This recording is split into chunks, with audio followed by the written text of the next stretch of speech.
नव सृजन के साथ जुड़ी ध्वंस की अनिवार्यता।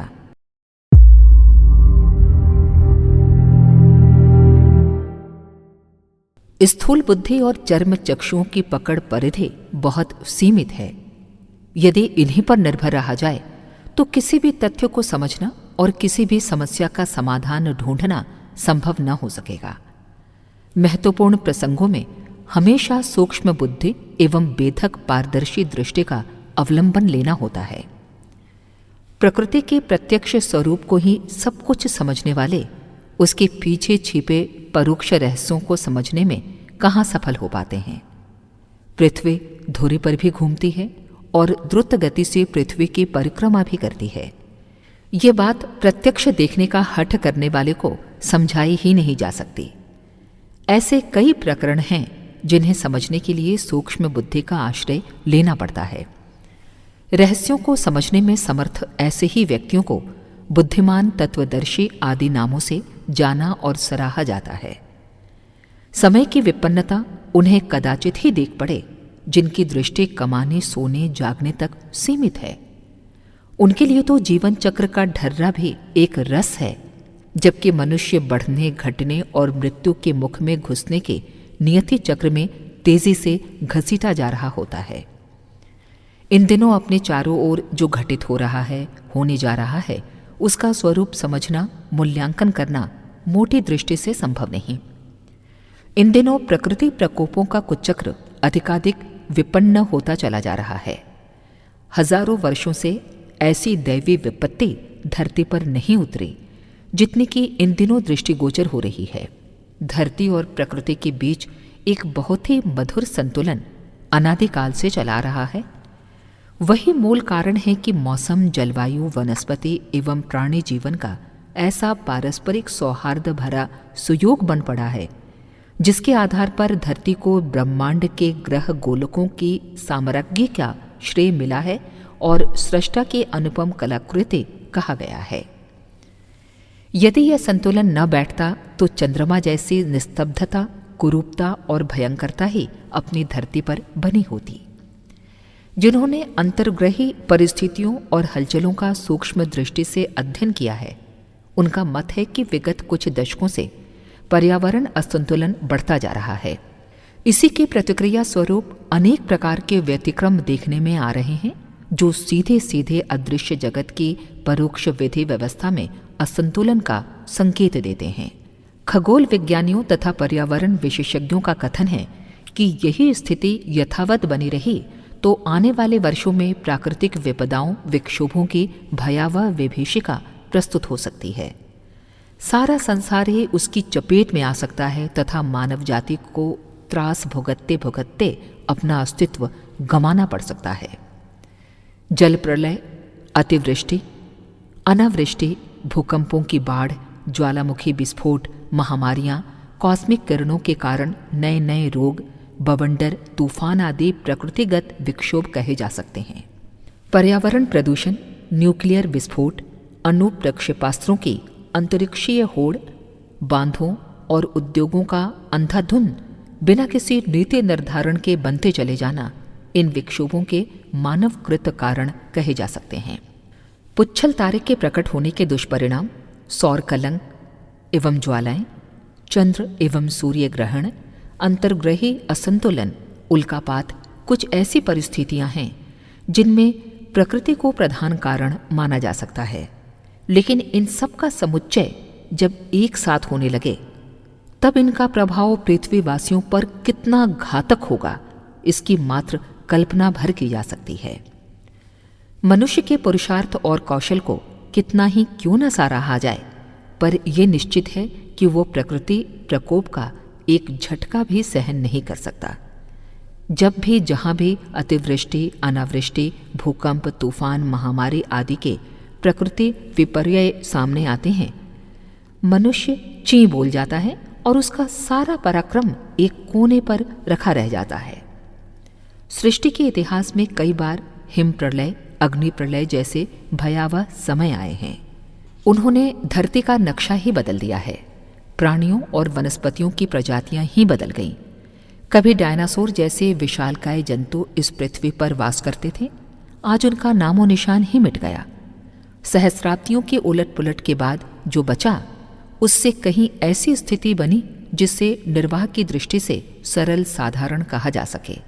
जब भी ऐसे भयानक प्रलयंकर अवसर आते हैं, तब मनुष्य को हजारों साल का प्रगति उपार्जन हाथ से गंवाना पड़ता है और जान बचाने का आश्रय तलाशने में यदि कुछ सफलता मिल सके तो उतने को ही सौभाग्य मानकर संतोष करना पड़ता है। इन दिनों प्रकृति प्रकोपों का जो सिलसिला चल पड़ा है, वो कुछ समय से क्रमशः अधिक तीव्र और भयानक होता चला जा रहा है।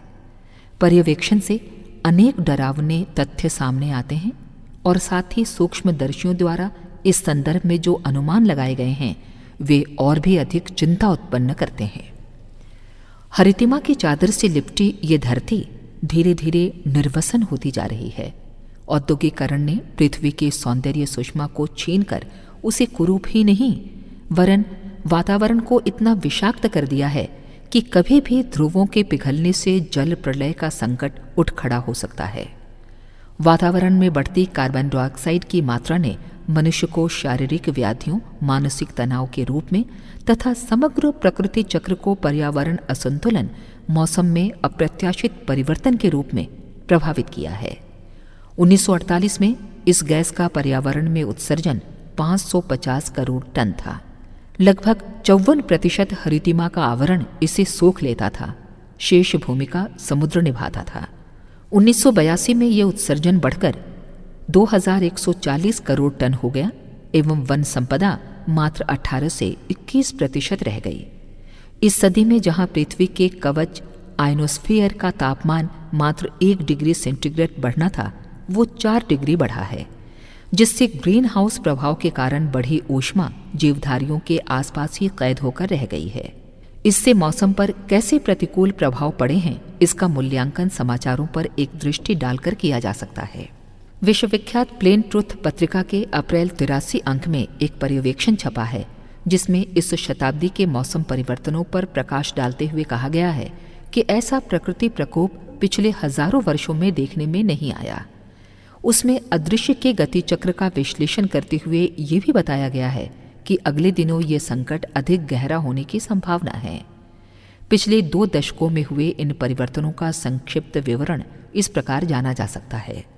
1961 में पूर्वी अफ्रीका में भयंकर वर्षा हुई तथा उत्तरी भारत को सबसे बड़ी शीत ऋतु का सामना करना पड़ा। 1962-63 में 220 वर्ष के बाद पहली बार इंग्लैंड और उत्तरीय यूरोप को सबसे ठंडी और लंबी शीत ऋतु का सामना करना पड़ा। इसी वर्ष 1962 में उत्तरी भारत में मई का पूर्वार्ध अत्यंत ठंडा और उत्तरार्ध अत्यधिक गर्म रहा। पहले मृत्यु शीतलहर से हुई और फिर लू के प्रकोप से। जून 1964 में दक्षिणी और दक्षिणी पश्चिमी अफ्रीका में पहली बार भयंकर हिमपात हुआ, जबकि जुलाई 1966 में अमेरिका ने पहली बार ऐसी लू का सामना किया जिसमें 10,000 से भी अधिक व्यक्ति मारे गए। ऐसी स्थिति यहाँ पहले कभी नहीं आई थी।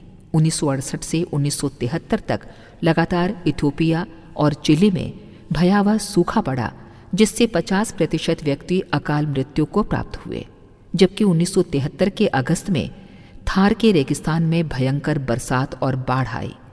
जुलाई 74 में बंबई की बाढ़ ने पिछले सभी रिकॉर्ड तोड़ दिए, जबकि 1975 में 10 महीने से भी अधिक लंबी भयंकर शीत ऋतु का सामना अलास्का, पश्चिमी ऑस्ट्रेलिया, पूर्वी कनाडा को करना पड़ा। इसी वर्ष भारत ने भी शीतलहर का प्रकोप झेला, जबकि अगस्त महीने में इंग्लैंड, उत्तरी पश्चिमी यूरोप, डेनमार्क आदि देशों को 1975 और 1976 में लगातार 2 साल वैसे ही लू का सामना करना पड़ा, जैसी कि मई महीने में भारत के उत्तरी भारत, बिहार आदि प्रदेशों में चलती है। 1977 में आई लूनी नदी की बाढ़ तथा लद्दाख की सारी पहाड़ी नदियों के आवेग भरे उफान ने सबको स्तंभित कर दिया। 1980-81 में मोरवी तथा पूरे राजस्थान के बारिश भरे अप्रत्याशित मौसम और प्रलय जैसी बाढ़ ने सारे मौसम विज्ञानियों को अचंभित किया। 1982-83 में अब तक के मौसम पर टिप्पणी करते हुए विद्वान लेखक डॉन टेलर ने लिखा कि भूगर्भीय आणविक प्रयोग परीक्षण, प्रदूषण, संसाधन दोहन, जीवाश्म प्रज्वलन जैसे मानवीय कृत्यों की परिणति इस 1.5 वर्ष में ही बड़े विकराल रूप में देखने को मिली है। सन 82 में ही अमेरिका में ऐसा भयंकर हिमपात हुआ जितना कभी देखा सुना नहीं गया था। ऑस्ट्रेलिया में इसके विपरीत शताब्दी का अभूतपूर्व सूखा पड़ा। इस देश को बाहर से मांग कर अपना गुजारा करना पड़ा, जबकि निजी उत्पादन का 45% ये निर्यात करता रहा है। टोंगा महाद्वीप भयंकर तूफान में पूर्ण रूपेण ध्वस्त हो गया एवं चीन के सबसे बड़े प्रांत लाओनिंग में सूखा तथा सटे हुए शांगजिंग प्रांत में बाढ़ के प्रकोप से अगणित लोग मारे गए। उत्तरी फ्रांस की रिकॉर्ड बर्फ, इटली में दिन में गर्मी तथा रात्रि को बर्फ, जापान की नागासाकी नदी में विनाशकारी बाढ़ एवं उत्तरी जापान में भूकंप, न्यूजीलैंड में सूखा तथा उत्तरी ध्रुव के समीपस्थ रूसी क्षेत्र में सर्दी के स्थान पर गर्म मौसम ऐसे परिवर्तन हैं जिनका वैज्ञानिकों के पास भी कोई जवाब नहीं। मार्च 82 में मेक्सिको में एक भयंकर विष धूम्र वाला ज्वालामुखी फटा, जिसकी बादल जैसी मोटी परत अभी भी आकाश में घूमती रहती है। सूर्योदय और सूर्यास्त के समय उसकी लालिमा सारे विश्व में महीनों तक देखी गई। भारत में आंध्र, दिल्ली, उड़ीसा, सौराष्ट्र, राजस्थान आदि में प्रकृति प्रकोप से जो दुर्घटनाएं घटित हुईं, उनसे सभी परिचित हैं। ये भूतकाल का घटनाक्रम है। भविष्य में जो घटित होने की संभावना है, उसकी भी प्रकृति पर्यवेक्षण तथ्यों सहित जानकारी सर्वसाधारण को करा रहे हैं और समय रहते उनसे सचेत रहने तथा बचाव सोचने का मनोबल उत्पन्न कर रहे हैं। इन्हीं दिनों पृथ्वी के निकट एक धूमकेतु गुजरा है, जिसमें ऐसे विषैले तत्व पाए गए जैसे कि सामान्य धूमकेतुओं में से किसी में भी नहीं होते। हेले धूमकेतु की चर्चा तो सभी वैज्ञानिकों की जुबान पर है, जिसे 1985-86 में प्रकट होना था। पहले भी सन 1531, 1607 और 1687 में ऐसे ही धूमकेतु पृथ्वी के समीप आए और उनके प्रभावों से पृथ्वी के अनेक खंडों में युद्ध छिड़े तथा विनाशकारी विपत्तियों के दृश्य उपस्थित हुए। पहले भी दोनों विश्व युद्धों के पूर्व एक एक धूमकेतु पृथ्वी के बड़े समीप से गुजर चुके हैं। बिवेयर हेली इज कमिंग पुस्तक में वैज्ञानिकों की एक टीम ने उन आशंकाओं को व्यक्त किया जो इस कारण धरती निवासियों को सहनी पड़ सकती थीं। विशेषज्ञों ने इस पुस्तक में अनेकानेक तथ्यों का हवाला देते हुए बताया कि यूं तो पुच्छल तारे का पृथ्वी के समीप आना और टहलते टहलते गुजर जाना एक सामान्य प्रक्रिया कही जा सकती है, लेकिन ये धूमकेतु जितना लंबा है और जितनी निकटता से ये पृथ्वी के वातावरण से निकलेगा, उससे अनेक रोगों के पनपने, महामारियों के फैलने तथा कॉस्मिक किरणों की बौछार से बहुसंख्य जनता के प्रभावित होने की आशंका है। इसकी पूंछ से उत्सर्जित विषाक्त गैसें पृथ्वी के समीप आते ही इसके मलबे के सड़ने से वातावरण में भर जाती हैं। इससे नए नए प्रतिरोधी विषाणु तैयार होते हैं। साथ ही मानसिक विक्षिप्तता, अपराधों, आत्महत्याओं के दौरे अधिक बढ़ने लगते हैं। विलियम हेली, जिसके नाम पर इसे ये नाम दिया गया है, ने पता लगाया कि ये पर्यवेक्षण पिछले 6 शताब्दियों में अवतरित धूमकेतुओं पर किया गया। हर बार पिछली घटनाओं की गंभीरतम पुनरावृत्ति हुई है। सौर गतिविधियों का अध्ययन करने वाले विशेषज्ञों का कथन है कि सूर्य का तापमान निरंतर कम होता जा रहा है, जिसका प्रभाव निश्चित ही धरती के वातावरण पर पड़ रहा है। सूर्य पिछले 40 वर्षों से निरंतर सिकुड़ रहा है एवं सूर्य कलंकों की संख्या बढ़ी है और प्रकट होने की मध्यावधि कम हुई है। इसके प्रभावों के कारण धरती पर हिमयुग की संभावना प्रबल होती जा रही है। अब तक 4 हिमयुग आ चुके हैं। अब वैज्ञानिकों के अनुसार 5वें हिमयुग की तैयारी है। सर फ्रेड हॉयल ने तो इस संभावना के आगामी 15 वर्षों में ही साकार होने की संभावना बताई है। शीतलहरों के वर्तमान क्रम को वे इसकी पूर्व भूमिका बताते हैं। वैज्ञानिक गण ये भी कहते हैं कि इन दिनों पृथ्वी के भूचुंबकत्व में तेजी से कमी आई है। आशंका है कि ये घटोतरी जारी रही तो अगले दिनों स्थिति भयंकर होगी और उसके महाविनाशकारी परिणाम होंगे। प्रकृति मदमस्त हाथी की तरह जिस तरह विक्षुब्ध होती चली जा रही है, उसे मनुष्य को अनुशासन की विधि व्यवस्था के रूप में समझना चाहिए। जब किसी बच्चे पर या अपराधी पर किसी बात का प्रभाव नहीं पड़ता तो दंड की नीति अपनानी पड़ती है। अंकुश की आवश्यकता इसी वर्ग को मर्यादा में रखने के लिए पड़ती है। प्रकृति अपनी पाठशाला में मनुष्य को अनुशासन का आद्याक्षर सिखाने हेतु जो उपक्रम अगले दिनों अपना सकती है, उसके पूर्व संकेत अभी से मिल रहे हैं। ऐसे में विनाश से भयभीत होने की बजाय जन समुदाय को जागृत, सृजित शिल्पी की भूमिका निभाने हेतु तत्पर हो जाना चाहिए। कुंभकर्ण व रावण का आतंक प्रत्यक्ष सामने होते हुए भी रीछ वानर दैवी चेतना के संरक्षण में लड़ने को तैयार हो गए थे। गोवर्धन को ऊंचा उठाने वाले छोटे छोटे ग्वाले पहाड़ के दबने की संभावना से डरे नहीं, जमकर खड़े हो गए। साहस भर जिंदा हो जाए तो दैवी चेतना अवतार प्रेरणा अपनी भूमिका स्वयमेव निभाती है। वातावरण परिशोधन हेतु जिस पुरुषार्थ युक्त एकात्मकता के आध्यात्म स्तर के सामूहिक प्रयोगों की आवश्यकता है, उसके लिए हर सोए को मूर्छना त्याग कर कमर कसकर खड़े हो जाना चाहिए। प्रज्ञावतार की प्रमुख भूमिका नवनिर्माण की है। विनाश की संभावनाएं एवं सृजन की तैयारी युगों युगों से अवतार प्रक्रिया की यही कार्य पद्धति रही है। प्रस्तुत संभावनाओं को पलटना जिस साहस के बलबूते पर बन पड़ेगा, उसे जुटाना, इस हेतु सुझाए गए उपक्रमों में उसे नियोजित कर देना ही आज का युग धर्म है।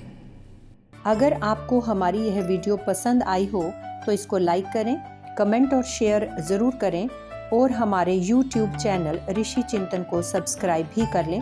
साथ ही बेल आइकन को भी दबाएं ताकि आपको आने वाली वीडियोस की नोटिफिकेशंस मिलती रहें। धन्यवाद।